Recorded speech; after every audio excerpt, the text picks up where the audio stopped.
Olá pessoal, meu nome é Alessio. O que eu trouxe para vocês hoje é algo muito especial. Antes de mais nada, eu peço que vocês peguem lápis e papel, porque vai ser uma aula a respeito do que para mim são os 3 mais importantes indicadores fundamentalistas que você deve verificar antes de comprar uma ação.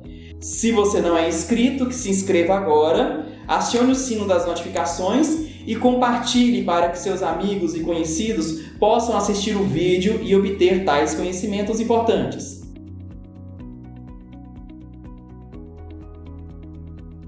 Você quer comprar uma ação? Hoje nós vamos falar sobre o que para mim são os 3 indicadores fundamentalistas mais importantes que você precisa verificar antes. Nos vídeos anteriores nós falamos a respeito do recorde que o índice Bovespa bateu ao superar os 100 mil pontos. E a gente vem falando nos vídeos sobre essa volatilidade. Depois que esse índice superou os 100 mil pontos, ele tem sido bastante volátil. Ele tem ultrapassado 101, 102. Hoje, dia 2 de julho de 2019, no momento que eu gravava esse vídeo, a Bolsa de Valores tinha encerrado seus trabalhos um pouco acima de 100 mil pontos. Isso é só para vocês verificarem a volatilidade, né? Depois que ela ultrapassou 100 mil, ela chegou em 101, ultrapassou 102, hoje está um pouco só acima dos 100 mil, né? E tudo isso está acontecendo por causa da expectativa que o Brasil está tendo em relação à reforma da Previdência. Os brasileiros, os empresários e os investidores estão muito nessa expectativa, esperando que essa reforma aconteça. O que ajuda também para contribuir com essa volatilidade é a guerra comercial que está acontecendo entre os Estados Unidos e a China. Enquanto o presidente dos Estados Unidos, Donald Trump, e o da China, Xi Jinping, não entrarem em um acordo, isso será difícil de acontecer. Essa volatilidade vai continuar, mas a expectativa que todos nós temos é que tudo isso se resolva e que a reforma da Previdência aconteça da melhor forma possível e que nossas ações e nossos investimentos possam decolar, valorizar, que as empresas tenham cada vez mais lucro e que cada vez fique mais próximo, mais perto de atingir esse longo prazo que esperamos, que é o resultado final, a nossa liberdade financeira, ok? Mas vamos lá para o assunto principal desse vídeo, que são os 3 importantes indicadores fundamentalistas. Antes de falar o primeiro indicador, eu quero informar mais uma vez que todas essas informações você encontra no site da empresa que você está estudando. Basta acionar a aba de RI, que é o relacionamento entre os investidores. O primeiro indicador, o ROI, significa Return on Equity, retorno sobre o patrimônio líquido, quanto que o capital investido gera de lucro. Então, assim, quanto que você investiu nessa empresa? Você tem que calcular esse valor investido sobre o lucro. Mas para você calcular o ROI, você tem que pegar o total que os investidores colocaram na empresa. Quanto que a empresa tem de patrimônio líquido, dividir pelo lucro que ela teve nesse trimestre. O resultado é o ROI. Quanto maior o ROI, melhor. Significa que a empresa tem um bom retorno sobre o capital que é investido nela. A empresa Ambev é um exemplo de uma empresa com alta lucratividade sobre a base de capital. Lembrando que não é uma recomendação de compra, estou usando o nome somente para exemplificar. Então, um exemplo de empresa com um ROI alto, que tem um ROI satisfatório, é a Ambev.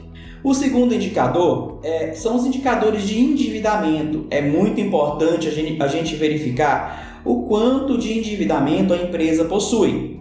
Para calcular esse endividamento, precisamos dividir a dívida líquida sobre o EBITDA. Eu vou explicar o que significa cada um desses termos.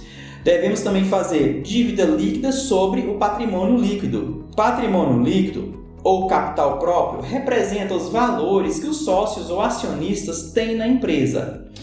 Dívida líquida, o que ela deve, a empresa, menos o que ela possui em caixa. Então você vai pegar toda a dívida que a empresa possui, menos o total que ela tem em caixa, você vai encontrar a dívida líquida. E o outro termo usado foi EBITDA. É bom vocês anotarem isso, hein? EBITDA é o lucro antes da depreciação, da amortização, dos juros e dos impostos pagos pela empresa. Então, assim, antes de efetuar todos esses pagamentos, é como se fosse o lucro bruto, significa EBITDA. Resumindo, patrimônio líquido é o capital próprio que a empresa tem. Dívida líquida é a dívida da empresa menos o que ela tem em caixa. E EBITDA, que é um nome bem esquisito, é o lucro antes de descontar a depreciação, amortização, juros e impostos, ok?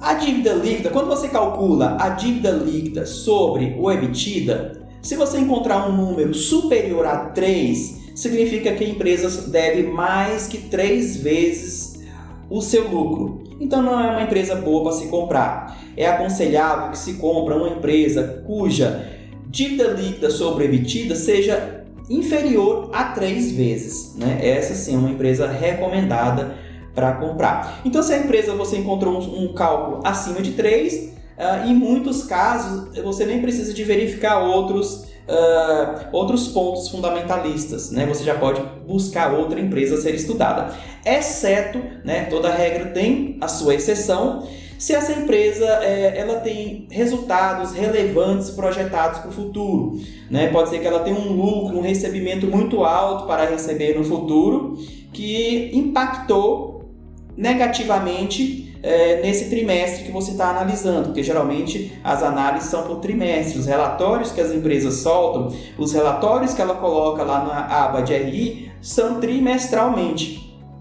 Então pode acontecer que ela tenha um valor muito alto para receber e você calculou antes desse recebimento, entendeu? Pode ser também, você tem que verificar também se ela não teve despesas que não são recorrentes nesse trimestre. Isso acontece muito também com empresas. Ela pode ter recebido uma multa, algum acidente que aconteceu. Um exemplo recente foi o acidente de Brumadinho, né? Que isso impactou muito com o resultado do trimestre da empresa Vale. Então, isso é só um exemplo. Então, você tem que verificar essas raras exceções antes de tomar uma decisão de compra ou não de uma empresa relacionado ao resultado da dívida líquida sobre o EBITDA. Continuando a respeito de dívida e endividamento, é importante você verificar também a relação entre a dívida líquida da empresa e o patrimônio total. Quer dizer, não é interessante você comprar uma empresa que deve mais do que o valor do seu patrimônio. Quer dizer, ela deve mais do que tudo que ela tem somados. Então, é um ponto muito importante a verificar antes de decidir a comprar. O terceiro e último ponto são as margens da empresa. Você precisa verificar também a margem EBITDA dessa empresa. A margem EBITDA é quanto ela consegue gerar de lucro em cima de sua receita. Quer dizer, quanto é bruto que a empresa vendeu nesse trimestre. Então, quanto que ela gerou de lucro em cima dessas vendas, em cima dessa receita. Isso se chama margem EBITDA. Então, esses são os 3 importantes indicadores fundamentalistas que você deve verificar. É claro que possui outros pontos, né, que também são muito importantes, mas para mim esses são os mais importantes. Resumindo, as 3 palavras importantes que você precisa verificar antes de tomar a decisão. Você tem que olhar rentabilidade, endividamento e margens. Então é isso, eu espero que vocês tenham gostado do vídeo de hoje. Se não deu tempo de anotar, volte, né? Reveja o vídeo novamente, dando pause e anotando, é muito importante. É o início que você tem que aprender a fazer antes de começar a comprar essas ações. No mínimo, você precisa verificar esses pontos, ok? Se tiver ficado alguma dúvida a respeito de algum termos desses que eu falei, eu peço que você coloque nos comentários. Isso é muito importante para mim.